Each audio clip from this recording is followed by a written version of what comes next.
Hello ladies and mental Jen, and welcome to another HD review. Today we're looking at the Object 268, the Russian tier 10 tank destroyer. And as always, let's start by talking about the armor. So you get 135 upper plate angled reasonably well, so you get a pretty decent upper plate on this. But the problem with this tank is that the lower plate is rather flat. It's still 135, but it's just not angled as well, which means that generally people pen you like cheese when they get to you, shoot your upper plate there, or the lower plate. And the upper plate is also, while it is angled reasonably well, a lot of the tier 10s will be able to shoot straight through it. The superstructure is pretty decent as well, as you do get 187 armor angle to various degrees depending on the place that is being shot at. Next to the gun it's going to be 187, which is not too great for you. Well, pretty much all the flat bits are going to be 187, and then to the outside the armor is going to kind of even out as well. But generally, I mean, it's not great. It has some 250 zones, so it definitely can bounce shots, but it is not too great. Then we have the gun mantlet, which you do not fuck with, because this is, well, I guess, you know, there is one ring of fire, or ring of shitty armor, but it's not too big, and I've never bothered shooting that, and it only probably works in a specific angle as well, so wouldn't really bother with that. And then obviously you have the rangefinder bar, take 100% damage when people shoot this, and it is a really easy weak spot to hit, similar to the Foch 1.5 TDs. Interestingly enough, on this tank it's only on one side, and they didn't really bother to put in the other cupola. Well, you can see it on the visual model, and there should be some elevation here. As you can see, the budget of the indie company called Wargaming wasn't high enough to actually model any of that into the collision. So while you could think that you might be able to pen that, there's actually no chance that would ever happen. So that is useful to know, and that actually I learned today while making this review. So, you know, learn something new every day. Also, this plate is an auto bounce angle, so you shouldn't really fuck with this unless the tank is well, unless you're way above it, or the 268 is angling really awkwardly, but then you can just pen the upper plate. So I wouldn't really bother with this zone. It's just going to be dodgy as shit for you. Sights actually not too bad. 100 side armor on the TD, that's definitely pretty okay. You do have the Russian fucking space nuclear armor on the sides. It's not as good as on the IS-7, but still, you have 80 side armor, so, you know, it's not terrible. The problem is that you don't have a turret, so it's really hard to use effectively, and the rest is obviously terrible, like you would expect. Anyways, let's get into the replay and talk about the rest there. Alright, so let's get through the stats real quick. We're comparing this with the Object 263. We get 1950 hit points, 370 meter view range, top speed forwards 48, backwards 15, power to weight 15.69, tank traverse 29. You can see the effective traverse here. The soft stats aren't too bad on this, they're slightly better than on the 263. Gun elevation 15, gun depression 5.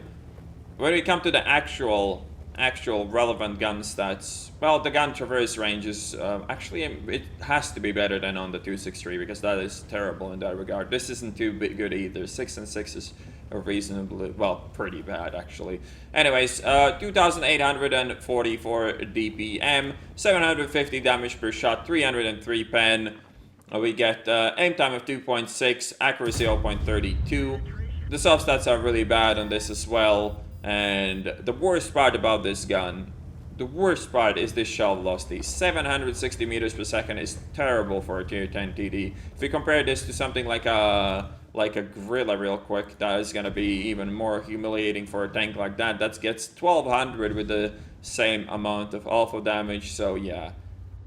Anyways, we're playing on Redshire. We started off by taking the aggressive bush and shooting the gorilla right in the face, and we continued by shooting a T-54 right in the face and got shot back by the IS-7, which we cannot see, and this will make this our position a bit shitty. The IS-7 is definitely something we don't want to fuck with, because he probably is going to be held down, and we definitely don't want to peek the same way we peeked before, because he's going to be ready to shoot me again, and 1950 hit points evaporate reasonably quickly when you get shot by IS-7 over and over again.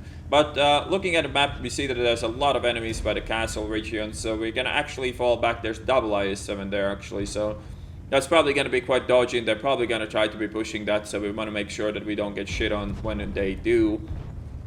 That being said, though, we landed our 2 shots reasonably well and already on 1500 damage. That's definitely something that this tank has over the 263. Like, having that 750 alpha damage is really, really nice. And the 303 pen, you can also see it doing some nice work, like right over there. Where you probably wouldn't pen that with many other tanks in the game. And I did get a bit lucky that I even hit him, but still, this gun is a bit nuts when it comes to the penetration aspect of it.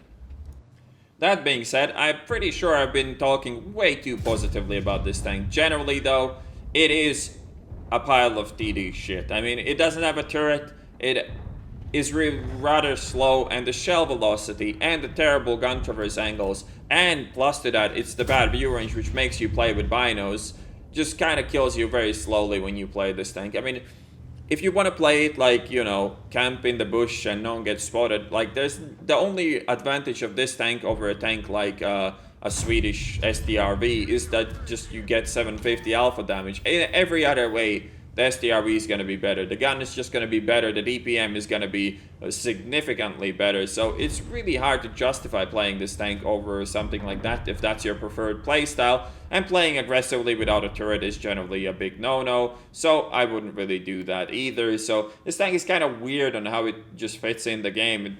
It doesn't really do anything good. Like, you always want to just drive something else instead of driving the 268, because there's tanks that are better in every situation, and that was really unfortunate. He hit the flat part of that armor with the E50's gun that doesn't really have that much pen, so that was rather shitty for us.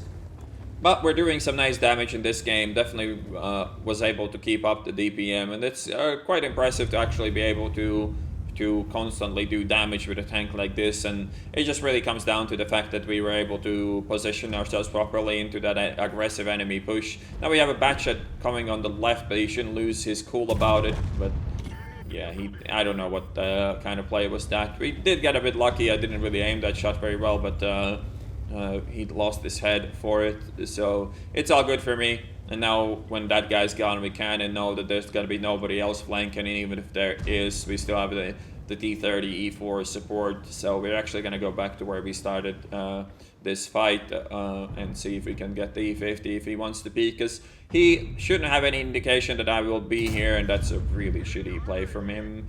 Showing your road wheel like that, even if you're peeking somebody else, like, he could have easily angled out his tank, so he wouldn't be showing at least a completely flat road wheel. But we end up shooting him in the face as well, and we're almost at 6k, and we're still putting down the damage almost every time we reload. Slightly worse obviously now as there's less enemies to shoot at, but the E50 gives me another one, and we get another ammo rack. Well, you know, it's not the highest health ammo rack, obviously it helps, especially in this case, as that was actually about my average alpha damage. And at this point the game is kind of over. It's 11-6, our team did win the heavy tank side, and the enemy push was stopped dead in its tracks. They didn't really manage to advance anywhere at all with this, and that's like the Redshire thing where you don't really push the 1-2 line. It's kind of impossible to do. Pushing through the middle is slightly better, and we didn't even have campers at A1. If we did have those, it would have been even worse for the enemy team. But yeah, we put on some really nice damage, and we kind of stopped even really a possibility for the enemy team to run away with this game or cap it out or do whatever.